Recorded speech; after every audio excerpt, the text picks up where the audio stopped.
Bonjour à toutes et à tous, bienvenue dans Culture Pote, je suis Mox. Et je suis Stein. Aujourd'hui, qu'est-ce qu'on fait, qu'est-ce qu'on parle? Pourquoi on parle? Je sais pas. Je sais plus parler, mec, j'ai oublié comment on faisait. Attends, j'ai une idée, on va piocher un sujet et on saura de quoi parler. Ah putain, t'es trop fort, mec, c'est moi. C'est toi, C'est toi ok. qui as pioché Ça le marche. dernier. T'as voulu me voler le sujet. J'avais la main au-dessus et puis après il m'a frappé. Bili bili. C'est comme ça que je trouve le sujet. Un problème de blé. Un problème de blé. Faut qu'on mette Spiny Friends dans les sujets, Carrément, mec. on pourra en parler des heures. Alors, original. C'est qui, Je c'est l'ai moi? mis parce que. Ah, c'est toi. Non, c'est moi. C'est moi qui l'ai mis. Et c'est parce qu'au moment où on a fait l'émission, je me refaisais la saga de films. Et du coup, ça m'a grave chauffé. Pirates des Caraïbes. Ok, on va peut-être parler de sujets qui partent de Pirates des Caraïbes après, genre. Ah ouais? Ouais, je T'as pense. décidé? Peut-être bien, on verra bien. Ok. Ça va peut-être être controversé, mais bon. Ah Alors, ouais. Pirates des Caraïbes, une série de films, je ne sais plus par qui ça a été fait, Je sais plus non plus. mais c'est une série qui a eu un grand impact dans les années 2000, voire fin des Ma années- tante avait les posters de tous les films dans sa chambre. 2010. Géant. Qui? Ma tante. Ah ok.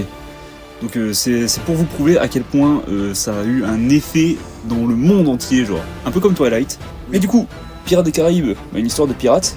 Et pour ceux qui ne savent pas, les films ont été inspirés de l'attraction de Disney et pas l'inverse. Genre les films n'ont pas inspiré de Je trouve le l'attraction. réalisateur nulle part, mec.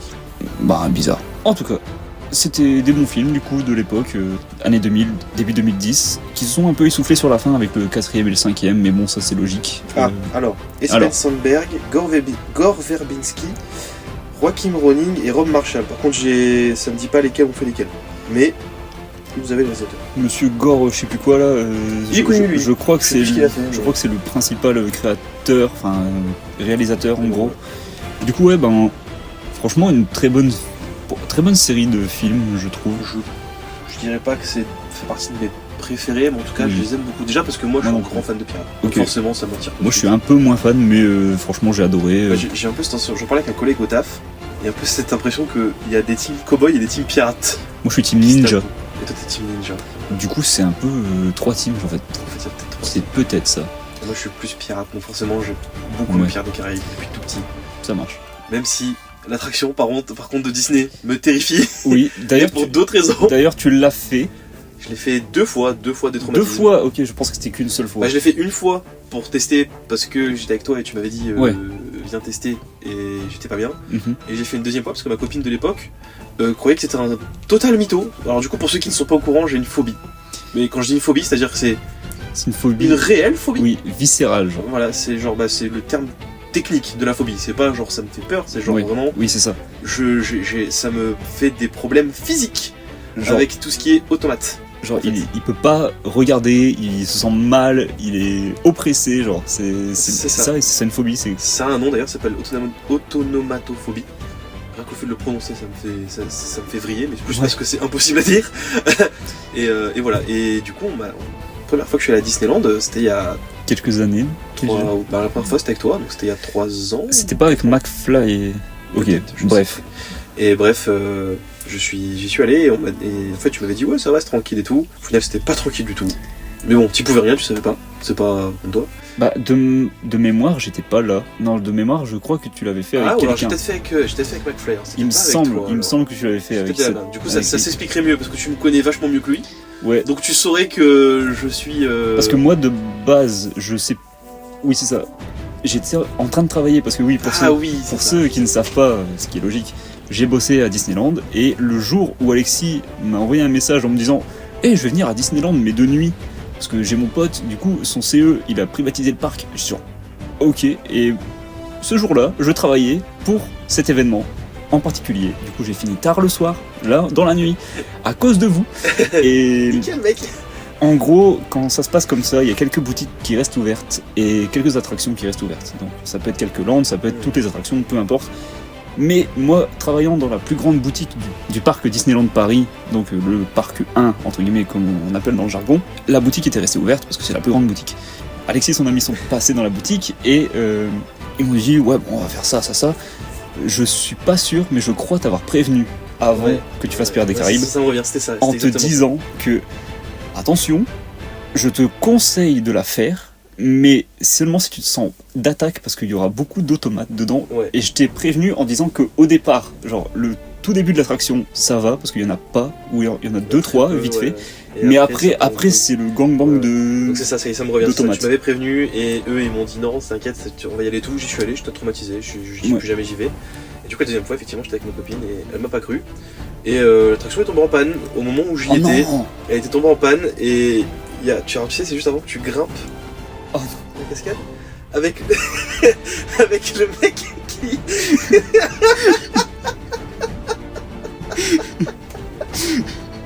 Fou rire bizarre, on sait pas pourquoi. Bref, où il y a le mec qui pond avec sa corde. ouais, c'est un mec qui se balance en fait. Ouais, voilà, et je me suis retrouvé bloqué juste là. Et Super. je suis tombé dans les pommes quoi dans l'attraction. À ce point, Ouais, j'étais. Ouais, Hmm. Alors c'est façon de parler, mais je suis sorti, j'étais tout blanc et je suis allé vomir quoi. Ok, ouais, Et voilà. ça marche. Bref, du coup, petite divagation. En vrai, c'est dommage parce que sans cette phobie, je pense que ça aurait été une attraction qui t'aurait plu. Je pense que j'en ai aimé, mais ouais, c'est un truc qui me. C'est viscéral. Ouais. Bref, quoi, la base, effectivement, c'est l'attraction de. Oui. De Disney. Et de base, en fait, Walt Disney, qui concevait son parc en Californie, voulait faire une sorte d'exposition de pirates, genre une sorte de musée dans le parc. Sauf que il se rendait compte, en étudiant et en suivant le trajet du prototype, que c'était pas fun parce que tu marchais. Du coup, il s'est dit, c'est des pirates. Du coup, pourquoi pas faire une sorte de bateau qui traverse et qui montre un peu une histoire. Et en vrai, c'est sympa. Walt Disney a eu l'idée de faire des bateaux qui voguent pour voir une sorte d'affrontement de pirates dans une sorte de contexte de l'époque, quoi. Et des années plus tard, genre début des années 2000, il y a un mec qui s'est dit, je vais faire un film basé sur l'attraction. Et ça n'a rien à voir. Ouais, c'est totalement. Mais c'est fou, surtout d'avoir réussi à faire des films d'une aussi bonne qualité, parce que pour le coup, on peut dire ce qu'on veut de Disney en général, etc. Mais la première trilogie Pirates des Caraïbes, en tout cas de ce que je vois par-ci par-là sur le net et de ce que j'en pense, c'est que ça reste toujours un gros classique du cinéma.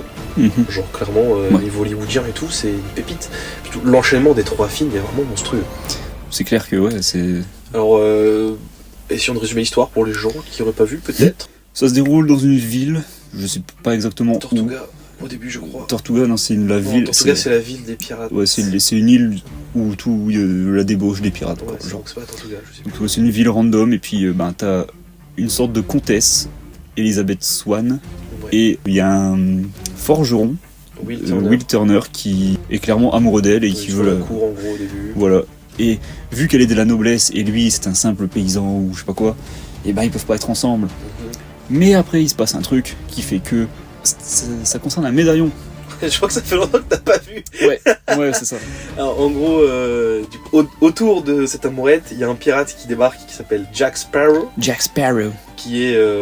Comment expliquer ce personnage? C'est une entité. C'est un mec random. C'est un peu comme le Joker. Il va te raconter une histoire différente à chaque fois. Genre, son passé. Comment il a fait pour survivre jusque-là? Qui est très mystérieux, qui est très étrange, voilà. Ouais, même lui, il sait pas d'où il vient. De toute façon, quand tu regardes les 5 films, t'as l'impression que absolument personne ne sait comment fonctionnent ces trucs. Genre vraiment, arrêtez-vous 3 films. À la limite, le 4, il est encore ok.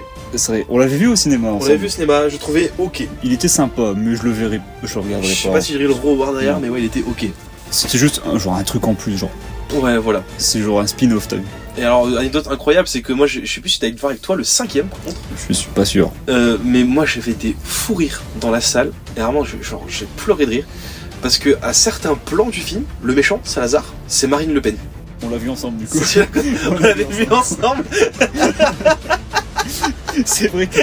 En plus, j'ai revu l'affiche il y a pas longtemps, j'ai fait, mais c'est vraiment... C'est vraiment la même personne.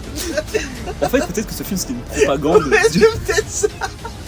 Alors, on parlera pas politique, hein, mais... Voilà, on agite les mains sur les côtés. Bref. Et donc bref, ce fameux Jack Sparrow qui est du coup un personnage excentrique, c'est le mot que je cherchais. Oui. Bon, ça colle bien en vrai. C'est un peu le personnage en scénarium, genre, c'est lui qui fait bouger l'intrigue. C'est ça. Il va se pointer au milieu des deux, donc Elizabeth Swann et Will Turner, et il va les embarquer avec lui dans sa quête, et qui est en gros dans le premier film, sa quête c'est de retrouver son bateau, le Black Pearl, qui a été piqué par Barbossa, qui est en gros l'antagoniste du premier film, qui ensuite va devenir un personnage un peu plus profond, on va dire, sur les suites. Et en gros, le Black Pearl, c'est un bateau maudit qui fait que la personne qui le possède peut voguer sur les 7 mers comme il veut, et c'est le bateau le plus rapide. Et donc en fait, Jack Sparrow, c'est officiellement, en tout cas dans le premier film, ce qu'ils ont dit, c'est que c'est son bateau, et qui veut le récupérer. Il y a des subtilités dans les autres films plus tard, mais par la suite, on ne etc. spoilera pas. Voilà, vous avez le résumé du premier film. Le deuxième film, on peut encore en parler vite fait parce que c'est pas encore trop chiant. C'est la suite du premier tout simplement. Ouais. Et là, en gros, on cherche le cœur de Davy Jones. Mais qui est Davy Jones? C'est juste. Alors, je crois que c'est considéré comme l'un des meilleurs méchants du cinéma. Alors c'est fort probable. En plus, sa manière dont il est animé, parce qu'en fait c'est un personnage. Aujourd'hui encore, c'est fou. C'est un personnage à la fois humain, mais en même temps avec des effets spéciaux C'est un de homme 3D. poisson, Ouais. dans le contexte. Ouais, il a une sorte de tête de poulpe en gros. Et franchement, pour l'époque, c'est super bien animé, même encore pour maintenant. Et Ouais, c'est dingue. Tu revois le film aujourd'hui, t'es. Ah, genre moi qui l'ai du coup vu récemment, vu qu'on fait récemment la trilogie, j'étais encore choqué quoi du design, du strum, c'est fou. à l'époque, j'ai pas regardé les films à l'époque, mais quand je voyais des images, j'étais genre, je suis pas sûr d'avoir envie de regarder ce film. Je crois que je vais avoir trop peur. Il faisait peur, Davy Jones, hein. En plus, quand on voit son équipage, Ouais. j'avais pas envie de voir ça quand j'étais petit. Ouais. Et donc du coup, il est parti à la recherche de Davy Jones, enfin du cœur de Davy Jones. Donc Will, Elizabeth et Jack vont partir à la recherche de son cœur. Très gros résumé, parce que c'est pas exactement ça, mais Ouais. on a compris. Et voilà. Et le tome 3 est une suite direct, donc on va pas spoiler le tome 3, le film 3 est celui direct, donc on ne spoilera pas, mais en tout cas voilà. Sachez que si vous pouvez voir le 2 sans avoir vu le 1, je pense, il me semble, à part quelques persos qui reviennent, ça reste ok. Peut-être, ouais. Par contre, si ne voyez pas le 3 avant le 2, quoi, genre vraiment. Ouais, c'est la suite logique. Ouais, voilà. Et alors pourquoi j'ai mis ces sujets là-dedans? Parce qu'en fait, je les ai revus mais vraiment sur les coups de tête. Ouais. C'est-à-dire que moi, quand j'étais petit, je crois que j'ai vu les Pierres des Grippes quand j'avais genre peut-être 12-13 ans, ils m'ont pas marqué. Ah ouais? Bah ouais, à l'époque j'ai dit, oh, c'est cool. Ok, Sans ouais. plus. Bah récemment du coup, je suis retourné dans mon mood pirate que j'avais perdu il y a très longtemps. Grâce notamment à Sea of Thieves. Un peu grâce à Sea of Thieves, qui est du coup l'un des meilleurs jeux de tous les temps, selon moi.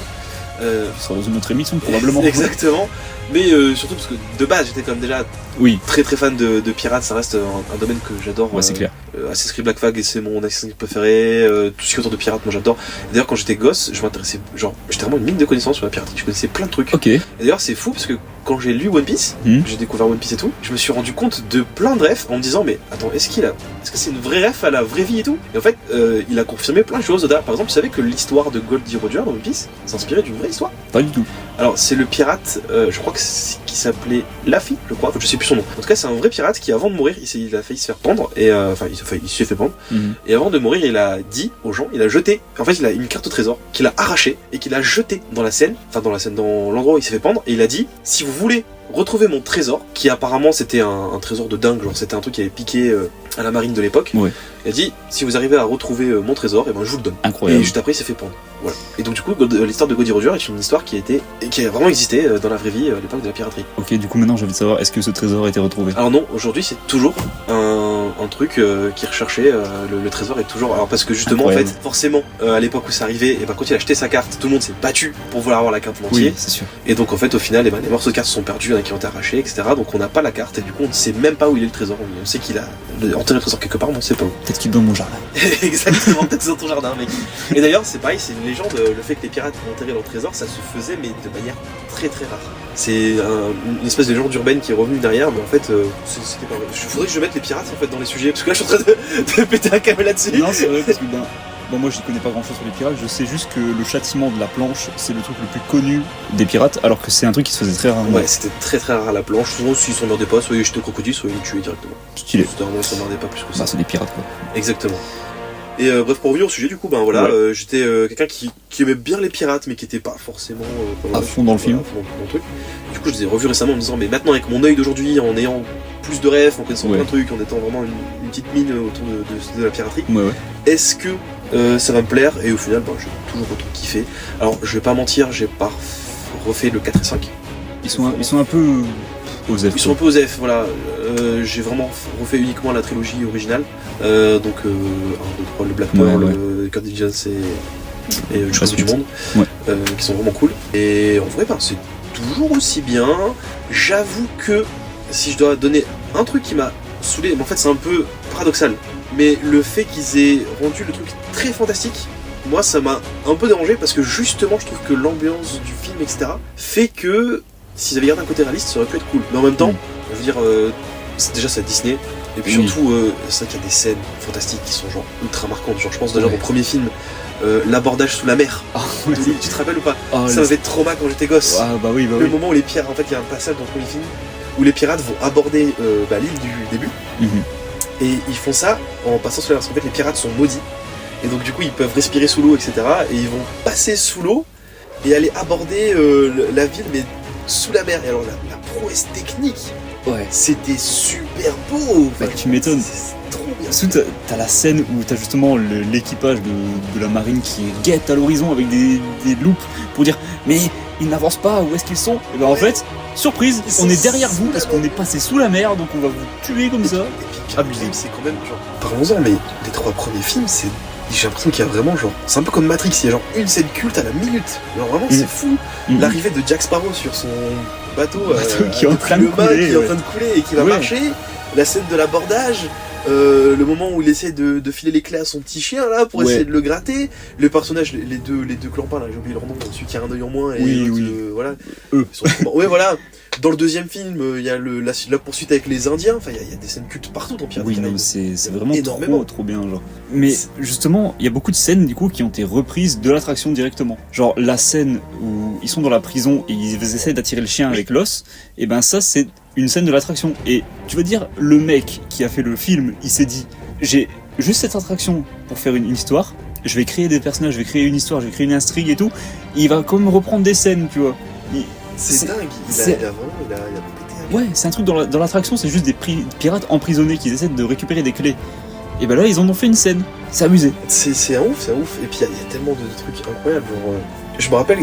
Ça m'avait marqué quand j'étais gosse, et j'étais gosse et qui m'a j'en fait des frissons quand je l'ai revu. C'est, je crois que c'est au début du 3e film, ou du 2e, je sais plus, soit le 2 soit le 3. Ok. Ce moment où ils pendent des pirates à la volée.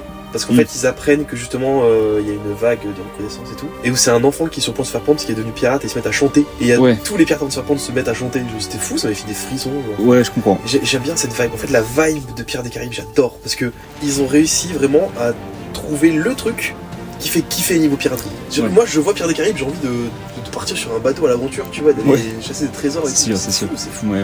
Je sais pas si ça rentrerait dans mes tops, pareil, tu vois, que dans les trucs avec Mad God, etc. Mais genre, je pense que clairement, c'est une trilogie qui m'a marqué, en tout cas. C'est sûr. Je ne sais pas non plus si ça serait dans mon top 10 film ever. Je pense que ça serait peut-être un peu plus vers le 10 que le 1.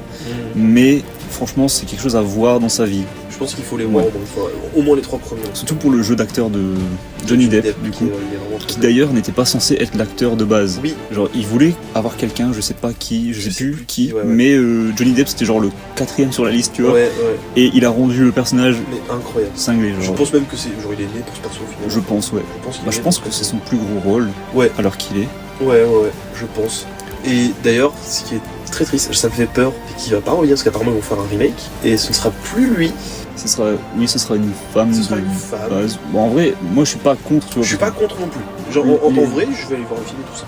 Oui, les originaux seront toujours là. Oui, voilà, c'est ça. Tu pourras toujours les voir. C'est juste que j'ai avoir du mal à voir comment ils vont rendre le personnage marquant. Sans Jack Sparrow, sans s'en démarquer. Pour moi, ce sera 2 solutions. Soit ça va être un personnage complètement différent. Et là, ça va être soit il bide et c'est une catastrophe, soit il va être très bien.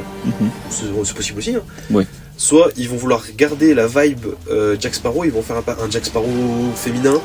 Et là, clairement, on va partir là-dessus, ça va être. Non, je pense que. Vraiment éviter. On peut pas imiter un truc, en plus, c'était sûrement naturel pour Johnny Depp. Ouais, voilà. Et du coup, un truc que je voulais te dire pour Johnny Depp, justement, il sera pas dans ce film, sûrement aussi à cause des controverses qu'il y a eu autour de lui dans la vraie vie, avec Amber Heard et tout ça. Et j'ai peut-être un avis controversé sur lui parce que je me dis, je vais pas jeter la pierre, je vais pas dire cette personne est fautive, cette personne n'est pas fautive. Bref, c'est le rôle de Twitter de faire ça. Moi j'ai un avis et je le dis sur internet, donc je vais sûrement me faire incendier, mais du coup je pense que Johnny Depp est une bonne personne. Parce que de toutes les vidéos que j'ai vues de lui en dehors de ses tournages, il a toujours été correct avec ses fans. Récemment j'ai vu une vidéo de lui qui va voir une fan handicapée, du coup qui est dans un fauteuil, et puis il y a sa mère à côté qui le filme. Il lui tient la main, il la regarde dans les yeux, il lui fait des câlins. Genre, on n'est jamais à l'abri que ce soit fake entre guillemets. Maintenant, si tu veux mon avis, je partage à peu près ton avis. Moi je pense en tout cas que dans cette histoire, celui qui a pris cher, après je veux dire, s'il y a eu une dispute, c'est que de base je pense que les 2 camps avaient des problèmes. C'est ça, Maintenant je pense que, en vrai, c'est pas pour faire la guéguerre, mais à mon avis, les 2 camps avaient des problèmes, et je pense que Amber Heard était pire que lui, parce que les dingueries à propos de son lit, par exemple. Oui, c'est ça. Voilà. D'ailleurs, pas plus, vous allez voir de votre côté. D'ailleurs, du coup, ça m'a fait penser à ça, c'est parce que c'était lié à Pirates des Caraïbes, le fait que pendant le tournage, je crois que c'était du 5, soit du 4, soit du 5, je crois que c'est le 5, il était avec Amber Heard à cette époque-là, et justement, ils s'étaient battus tous les deux, et puis elle lui avait coupé le doigt d'une certaine manière, où il était bien entaillé. Et du coup, ouais, tout ça pour dire que je pense pas que Johnny Depp est une mauvaise personne, surtout que j'ai suivi son procès de loin. Hein. Moi aussi, hein, je suis pas du tout autour de... Je suis pas quelqu'un qui idolâtre les people ou autre. Ouais, moi non. J'aimais juste Pirates des Caraïbes, je me suis dit, oula, il est dans la sauce, comment ça se fait? Je regarde de loin, et j'ai vu ses ex-femmes, du coup, les 3 ex-femmes à lui, qui témoignaient en faveur de lui, en disant qu'il a toujours été un amour et toujours été respectueux, etc. Donc, il y a dû avoir un problème dans les deux parties. Mais on peut pas dire que c'est sûrement un homme violent, je sais pas.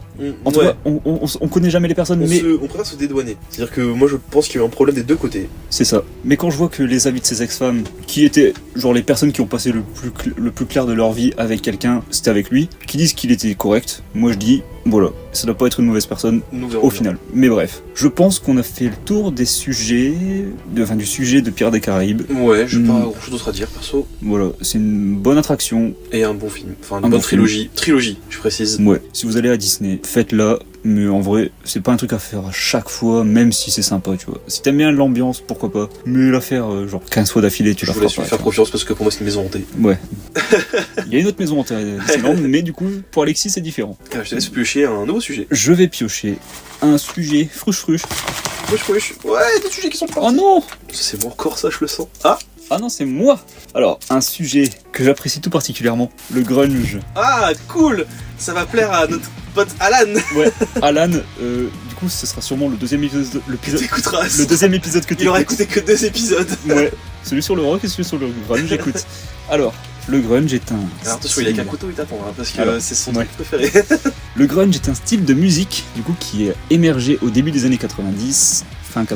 Début 90, à Seattle, la ville aux États-Unis. Je vais pas faire l'histoire entière. Il y a eu des groupes qui ont eu des prémices du grunge avant, mais le premier vrai groupe de grunge qui d'ailleurs a inventé le terme, c'est Nirvana. Nirvana, du coup, un groupe mondialement connu qui a eu un impact énorme sur la musique, qui a changé genre le rock du jour au lendemain. Il n'y a plus un impact que sur la musique, si je peux me permettre.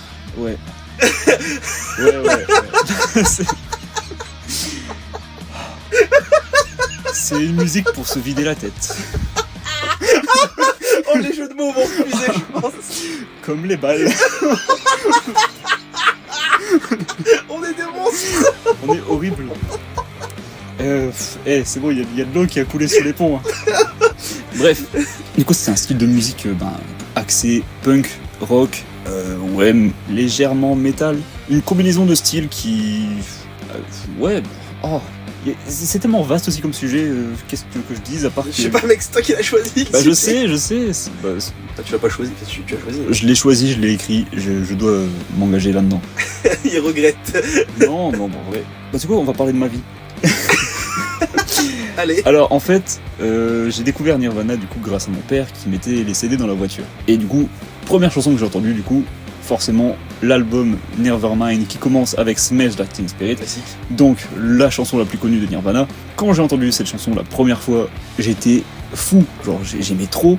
Bizarrement à l'époque, j'aimais pas forcément plus que ça le reste de l'album, même si de nos jours c'est différent. Et moi quand je t'ai connu, t'écoutais un peu de rock, mais t'étais plus dans le rap. Oui, c'est vrai qu'au niveau du lycée, j'étais plus dans ma phase rap, mais j'avais déjà écouté pas mal de fois Nirvana quoi. Okay. Mais j'ai vraiment découvert quelques temps plus tard, et justement j'ai découvert tout cet univers grunge avec plusieurs groupes, notamment les 4 gros groupes on va dire, Nirvana du coup, Pearl Jam, Alice in Chains qui est sûrement mon groupe préféré de grunge, et le 4e c'est qui déjà, je sais plus. Non, me demande pas, alors je pense que j'écoute beaucoup de grunge mais que je sais pas que c'est du grunge. Ouais. Dans le doute, je veux dire Stone Temple Pilots, même si Alan va sûrement me crucifier quand je vais dire ça, parce que c'est pas vraiment du grunge de Seattle, mais d'un état plus loin. Je crois que c'est pas en Californie, ou peut-être au Texas, bref. Dans tous les cas, c'est un genre de musique qui est vraiment, pour moi, est très bien, genre très cool, très dark, avec des sujets qui concernent beaucoup la mort et beaucoup l'addiction aux drogues, etc. Mais bon, ça c'est le rock'n'roll en général. Et ouais, des sujets beaucoup plus profonds qui n'y paraissent aussi parce que les paroles de Nirvana n'étaient pas forcément très claires, entre guillemets, mais les messages étaient vachement, pour l'époque, féministes, contre l'homophobie, etc. Et je pense que c'était une façon pour les jeunes de l'époque de... Quand je connais, c'était quelqu'un d'assez chill, non? Je crois qu'il était... À part son addiction, je crois que c'était pas quelqu'un qui avait de vrai... Enfin, qui était problématique entre guillemets. Non, il était Je pas. crois en tout cas. Non, il était pas problématique. Après, il a eu une relation tumultueuse avec Oui, je sais que sa c'est femme. relation, du coup. mais ça reste un truc du degré relationnel, genre c'est Oui. vraiment dans le privé plus. Oui, c'était une bonne personne du coup qui défendait entre guillemets les opprimés. Je vais pas dire que c'était un héros non plus, mais voilà. Je vais te dire des dingueries, mais je crois même qu'il voulait arrêter la musique parce que c'était devenu trop commercial, ces trucs, je crois, non? C'est possible. Le deuxième album du coup de Nirvana qui était Nevermind, celui qui a vraiment marché, celui avec le bébé à poil sur la jaquette, qui fait des controverses genre 30 ans après, tu sais pas pourquoi. Bref, c'était surtout axé commercial, donc il y avait beaucoup de façons dans la manière dont c'était monté, dont c'était ingénieuré, genre je sais pas comment on dit, mais voilà, dans toute la programmation de l'album, c'était assez axé commercial, ce qui n'a pas forcément plu à Kurt Cobain, qui après la sortie s'est dit je vais faire un album, ce sera totalement différent. Du coup il a fait In Utero, qui est un album un peu plus hard, on va dire, plus gras, plus... Bah, il revient aux origines. C'est ça, c'est un peu moins embelli, c'est assez rough, tu vois. Et c'est sûrement mon album préféré, du coup, In Utero, de Nirvana. Et ouais, c'était leur dernier album au final, parce que après, bon, comme on l'a laissé supposer, Kurt Cobain s'est suicidé officiellement dans les papiers. Donc il y a des théories qui disent qu'il s'est fait massacrer, mais ça, on ne saura jamais, parce que les documents sont classifiés. On a juste son autopsie, je crois, et l'arme du crime, qui apparemment était trop grande pour lui à se tirer dessus. Je dis ça, je dis rien, j'en sais rien. Moi, j'ai pas forcément de théorie, j'en avais à l'époque, mais maintenant, ça s'est passé il y a tellement d'années, c'est bon maintenant. Le criminel est peut-être déjà mort, on sait pas.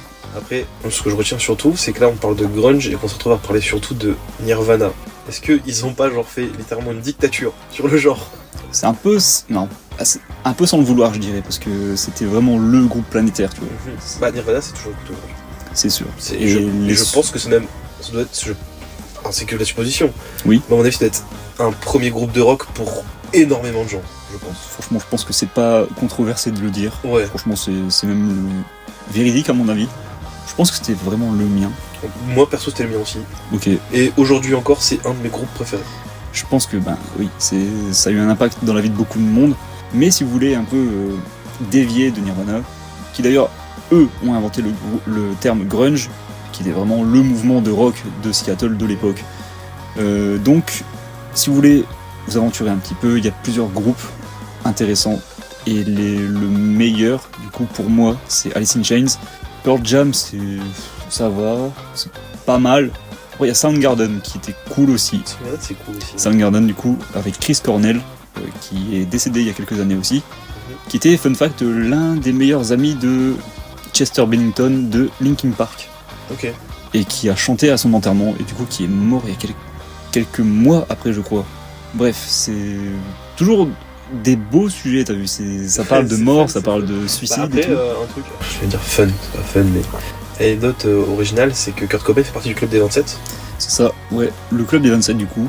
Bon, je pense que tout le monde connaît, mais ceux qui ne savent pas, c'est beaucoup d'icônes de la musique qui meurent à 27 ans. Et il y a des théories qui disent oh là là, c'est écrit dans les étoiles et tout, oh là là, c'est divin. Alors que non, c'est juste que c'est des gens, ils ont eu une carrière, alors dans leur vingtaine. Moi j'ai 25 ans, je m'imagine pas être mondialement connu, tu vois. Oui, je pense que tu dois vriller, mais vraiment. Tu vrilles quand... Mais de toute façon, ce truc qui n'a rien à voir, je sais quasiment fou leur sujet, mais je trouve que c'est une bonne preuve. Il y a quelques années, je crois, il y avait Squeezie. Est-ce que tu connais cette histoire? Non. Alors il avait mis en avant sur Twitch des gens. Et il avait dit la personne, j'ai pas le contexte exact, parce que j'ai suivi ça de très loin. Mais il avait en gros fait un espèce de jeu, et le gagnant du jeu avait droit à une grosse pub de la part de Squeezie, et en plus il lui payait un matos sur Twitch pour pouvoir faire des streams. Ça marche. Et c'est un jeune qui a gagné, je crois que le gamin avait genre 17-18 ans. Et il est passé en une soirée de genre moins de 100 abonnés à plus de 600 ou 700 000 abonnés. À 17 ans, alors qu'il passait le bac, bon ben il a vrillé, il n'y a rien eu de dingue. Hein. Ouais. Mais juste le gamin, il me semble que genre il a streamé quelques temps après avoir eu son matos et tout. Et juste en fait, le ref, il a fait des diplômes à passer, il a fait une vie à tracer, tu vois. Donc il a arrêté Twitch et il s'est fait incendier le zouz. Il s'est fait démonter par les squeezos. Et, Super. Et voilà, et genre du coup, quand tu deviens connu très jeune, tu sais jamais comment tu vas gérer Bah, c'est ça. la célébrité finalement. Puis en plus, quand t'as beaucoup de critiques derrière comme ça, Ouais, moi voilà. j'imagine pas avoir 17 ans et avoir 600 000 personnes qui me gueulent dessus, tu vois. Je pense que je peux être un peu. Bah, laisse tomber. Puis ça, et puis l'endroit dans lequel il vivait, Nirvana, etc., c'était pas non plus l'endroit le plus chaleureux du monde. Donc il y avait des problèmes de drogue, déjà avant Nirvana. Donc, ce qui a contribué à son addiction encore plus à Kurt Cobain, plus son mariage qui était un peu foireux avec Courtney Love. Bref, c'est un petit amalgame de choses qui ont fait qu'il soit s'est en allé par lui-même ou par une force extérieure, on ne sait pas. Mais en tout cas, il a marqué les esprits, ça c'est sûr. Et le grunge c'est très cool. Alors, Le grunge c'est très cool. Moi j'avoue que je suis quelqu'un qui écoute beaucoup mais sans trop m'intéresser au-delà des sons que j'écoute. Toi t'es un peu de la surface genre. En fait, justement, on s'est rendu compte avec le fameux Alan, Ouais. c'est lui avec qui m'a fait la remarque. En fait, je connais plein de trucs sans savoir que c'est pas connu. C'est-à-dire que par exemple, j'ai fait découvrir H-Blocks à Alan, là, et du coup, Mhm. moi dans ma tête, c'était un truc mais ultra populaire de dingue que tout le monde connaissait. Et il me dit non, c'est underground de fou, personne connaît. T'as cette mentalité de si moi je connais, tout le monde connaît. Ouais, c'est ça, pareil, Dog Eat Dog. J'adore ce groupe, c'est un. Ah, Snoop Doggy Dogg. Lui-même. Ah bah, je suis étonné, je pensais que toi tu m'avais fait découvrir, mais je vois que tu connais pas, je crois que c'est toi qui m'avais fait découvrir ce truc. C'est du rap avec des vibes très rock, Ouais. un peu à la. Je compare toujours tout à Rage Against the Machine, mais parce que c'est le premier nom qui me vient. Ouais. Où du coup c'est rappé, mais avec des sonorités très rock. Ouais. J'étais sûr que tout le monde connaissait, en fait, c'est pas du tout connu. Ouais, non. Donc je pense que à mon avis, je dois écouter plein de grunge, mais sans savoir que c'est du grunge. Parce que tu vois, genre, vu que je m'intéresse pas au genre, etc., que c'est pas un truc qui me Oui. Bah, trigger ouais. de fou.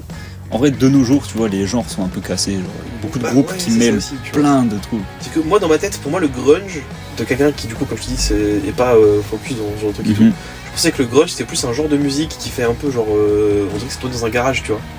Et genre Ouais. qui crie beaucoup, un son très saturé et tout. Ouais, c'est En un fait, ça, c'est plus Nirvana. Parce que, par C'est exemple, ça, Pearl Jam, j'ai pas cette sensation quand j'écoute du Pearl Jam, tu vois. Alice in Chains non plus, genre. J'ai pas assez écouté Pearl Jam pour te confirmer. Alice in Chains, c'est mon groupe de grunge préféré, donc. J'ai pas cette impression avec Alice in Chains, tu vois. Je sais pas, ça dépend en fait, ça dépend parce qu'ils ont Parce que plusieurs albums qui sont différents. Le grunge, tu définirais ça comment en termes techniques?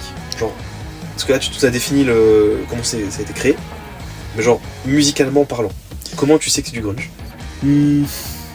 C'est un. Moi je dirais que c'est plus du rock assez agressif, mais en même temps pas vraiment parce qu'il y a des sonorités douces. Et moi je pense que c'est plus l'origine du groupe. Seattle, du coup, la ville, qui était le berceau du grunge. Donc, plusieurs petits groupes qui se connaissaient entre eux et qui ont joué en même temps et qui du coup se sont inspirés entre eux, tu vois, un peu effet boule de neige. C'est ça le grunge en gros. Après bon, il y a eu forcément des copies entre guillemets quand Nirvana est devenu populaire, comme Stone Temple Pilots qui avait le son de Seattle mais qui ne provenait pas de Seattle. C'est des groupes comme Silverchair qui est un peu du post-grunge. Ouais, du coup un groupe d'Australie qui est devenu populaire entre guillemets, imitant Nirvana. Je pense. Ça regroupe plein de trucs, quoi. Je pense que c'est surtout cette sonorité qui est propre à Nirvana et les entre guillemets 4 gros groupes de grunge. Donc ouais, et j'allais dire un truc, je ne sais plus quoi. Aussi la voix un peu nasillarde, tu vois, un peu genre. Tu fais bien le grunge. Ouais, t'as vu, je suis un peu un chanteur de grunge. Ah, il y a aussi l'esthétique qui joue pas mal. Ouais. Parce que, encore une fois, c'était la façon de s'habiller des gens de Seattle, parce que c'est une ville de bûcherons, donc ils avaient des chemises à flanelle. Le fameux t-shirt noir et rouge de. Ouais, aussi, parce que je sais pas pourquoi ils portaient ça, mais en vrai c'est stylé, et du coup ça s'est répercuté dans la mode qui, en fait, quand Nirvana est devenu populaire, tout a changé. La mode vestimentaire, tout le monde mettait des chemises avec des carreaux et tout, des pulls striés comme ça, tout le monde avait des Converse, tout le monde avait des jeans craqués. Pas non plus que Nirvana est devenu la marque officielle des. En fait, c'est pas un groupe, mais c'est une marque de vêtements. Ah ouais, c'est la marque avec le sourire là. Juste avant, il y avait Rolling Stones qui était presque là-dessus, mais c'était encore ok. Ouais. Nirvana, c'est celui qui a officialisé le. Putain! Ils ont utilisé le même logo que mon t-shirt pour leur groupe. C'est trop bien. Et non, c'est trop des copieurs. Bref, je crois que j'avais tout dit. Surtout l'esthétique, parce qu'en fait, En fait, quand Nirvana a débarqué, la musique populaire de l'époque, c'était... Bon, la musique type rock populaire de l'époque, pas populaire en général. C'était le hair metal. Tu sais ce que c'est le hair metal ? Ça me parle pas comme ça. En gros, c'est tous les groupes des années 80 qui ont des gros cheveux, qui s'habillent en léopard, qui ont des trucs très collants, très colorés, qui chantent... un peu du coup, non qui ça rentre pas dedans. Je pense que c'est un peu les instigateurs du hair metal, mais surtout, je pense à Def Leppard, Motley Crue, tout ça. Ouais. Enfin, dans l'entre-deux, je dirais Guns N' Roses, du coup, qui ont eu une petite rivalité avec Nirvana à l'époque. Donc ouais, c'était un peu genre, tu sais, des personnalités plus hautes que la vie, et ils ont des solos de guitare de 4 km et qui jouent trop bien. Et puis là après t'as le petit mec de Seattle, le petit cassos entre guillemets, qui arrive avec ses habits tout pourris et qui fait un avec des riffs de guitare pas fort recherchés, mais c'est quand même catchy, c'est quand même fou, c'est accrocheur, c'est trop bien. Donc voilà, ça a tout changé, je sais pas pourquoi. Le mec il était là au bon endroit au bon moment, il a écrit son album, il a fait ok, on le sort. Et puis il s'attendait pas à avoir autant de succès. C'est fou quand même comme histoire. Vraiment. Donc c'est pour ça qu'il a dû inventer le terme grunge à mon avis. Il y avait pas une histoire, c'était pas ce groupe-là, je pense que je confonds les histoires. Ah non, je crois que c'était Rage Against the Machine où ils avaient été interdits de dire une grossièreté en direct à la télé. Et ils l'ont dit quand même, ils ont dit un fuck je crois, sur MTV. C'est possible. Je sais plus si c'était eux. Enfin c'était quelqu'un ils étaient très anti... comment on dit, établissement anticapitaliste, anticapitaliste et ce genre de choses quoi. Ouais, c'est un peu Rage Against the Machine, t'as raison. Mais pour en revenir aux enregistrements live et tout, pardon. Je pense que je vais le laisser. Bref, c'était un enregistrement live comme vous pouvez le penser. Non mais du coup, souvent les groupes à l'époque, je sais pas si ça se fait encore de nos jours, que les artistes vont sur des plateaux télé pour... Bon, ça se fait mais c'est un peu moins... Ouais. Après, régulier, on va dire. Avec internet de nos jours, je pense que c'est plus forcément intéressant pour eux de faire ça. Mais bref, pour faire la pub de leur musique, les groupes allaient souvent dans des sortes de shows télé pour jouer en live leur musique les plus connues quoi. Et Nirvana, du coup, ils aimaient pas que les chaînes de télé comme ça ils leur disent on va mettre votre son en playback et vous allez faire genre de jouer. Ah oui, c'est ça cette histoire. Je confonds les histoires du coup. Effectivement, c'est cette histoire-là que je pense que t'as mêlé deux histoires en même temps. Ouais, j'ai mêlé deux histoires, ouais, c'est ça. Du coup, ce qui était drôle, c'est que ça arrivait plusieurs fois avec Nirvana, et du coup, il y a une fois, il me semble que ils ont échangé leurs instruments, et du coup, ça n'avait aucun sens. Il y a une fois où ils avaient que l'instrumental derrière, et du coup, tu voyais Kurt qui jouait les mauvais accords sur sa guitare pour faire genre un peu d'un air monotone et qui chantait genre en bouffant le micro, t'as vu. Et c'est voilà, c'est vraiment l'esprit rebelle du grunge un peu. Genre tu veux pas qu'on joue en direct ? Non, c'est nos sons. Du coup, si tu veux pas entendre mon vrai son, je te fais une version tout pourrie. Et franchement, c'est le genre de truc que peu de gens osent faire aujourd'hui finalement. Ouais, et je pense que j'ai un peu eu cet esprit dans ma vie. Genre, si moi j'étais à sa place, j'aurais fait pareil, tu vois. Genre, de où tu te permets de me dire quoi faire ? C'est ma chanson, c'est moi qui choisis, genre. C'est normal, c'est totalement normal au final. Absolument. Moi, c'est un peu comme ça que je fonctionne avec mon art aussi, de toute façon. C'est clair. Je vais pas, pourquoi je m'empêcherais de m'auto-censurer dans l'optique où, au final, c'est mes idées, c'est ma façon de penser. C'est ça, surtout si c'est pour enrichir une chaîne de télé, ou enrichir un site, ou enrichir je ne sais quoi. Totalement. Bref. Ouais, moi je pense... Au final, il y a un truc qui se rejoint, parce que c'est... Les pirates et le grunge, c'est un peu deux esprits de liberté. C'est ça. Ils voguent sur la mer de l'art. Musicale, artistique. Ouais, en plus les pirates qui étaient des grands musiciens. Exactement, c'est vrai. D'ailleurs, petit instant pub pour un groupe que j'ai découvert récemment, qui est vachement cool. Du coup, toujours dans la musique, mais par contre on s'éloigne vraiment du grunge. C'est pas grave. Mais j'ai découvert un groupe qui s'appelle Banish Puretears. Je connais pas du tout. J'arrive pas bien à le dire, je te filerai le lien, tu le mettras en description. Ça marche. Qui sont un groupe qui fait des musiques de pirates. Mais alors, c'est pas façon Hailstorm, c'est-à-dire que Hailstorm c'est du rock. Oui.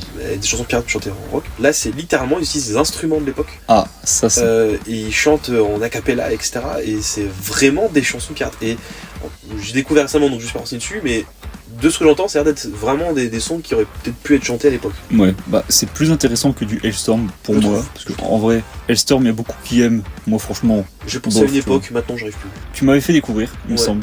C'est moi qui t'ai fait découvrir, je crois. Ouais, et du coup, j'avais écouté, j'ai fait, ah c'est bien. J'ai réécouté chez moi, j'ai fait, pourquoi j'écoute ça?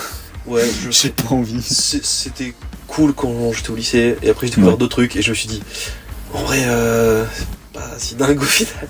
Ouais, bof, en fait. Ouais, Ouais. genre, je suis pas non plus en mode haine, genre c'est ok. Genre, Non, c'est non, cool. bah- Puis ça m'a accompagné pendant mes années lycée, mais c'est pas non plus un genre. Là aujourd'hui, je me dis pas en allant au taf, je me mettrais bien du Hellstorm. Ouais, ça va tabasser Ouais, les voilà. albums Alors que là. Banished Pirateers, quand je découvre, Ouais. franchement j'écoute encore même beaucoup aujourd'hui. Ça fait un mois ou deux que j'ai découvert et j'écoute pas tout le temps non plus parce que ça reste quand même un truc particulier. Mais c'est très cool. Donc voilà, un Voilà. truc à écouter pendant que vous jouez à Sea of Thieves. Par exemple, voilà. Ou à Skull and Bones si vous voulez souffrir. Exactement. Et du coup, je pense qu'on arrive sur la fin. Bah à mon avis, ouais, Il faut juste franchement. faire un petit instant promo parce qu'on a parlé de, Ah, carrément. de notre pote Alan. Alan, ouais. Et au moment où on tourne, alors au moment où on tourne c'est pas encore fait, mais je pense qu'au moment où le podcast va sortir, ce sera fait. Il sort sur Instagram une, alors, je sais pas comment expliquer Une ça, sorte mais de profil. ouais, en gros c'est un profil Instagram où on suit plusieurs personnages qui ont tous des genres musicaux favoris. Et en fait, vous allez suivre à chaque fois, ils vont vous présenter une playlist avec des groupes à écouter.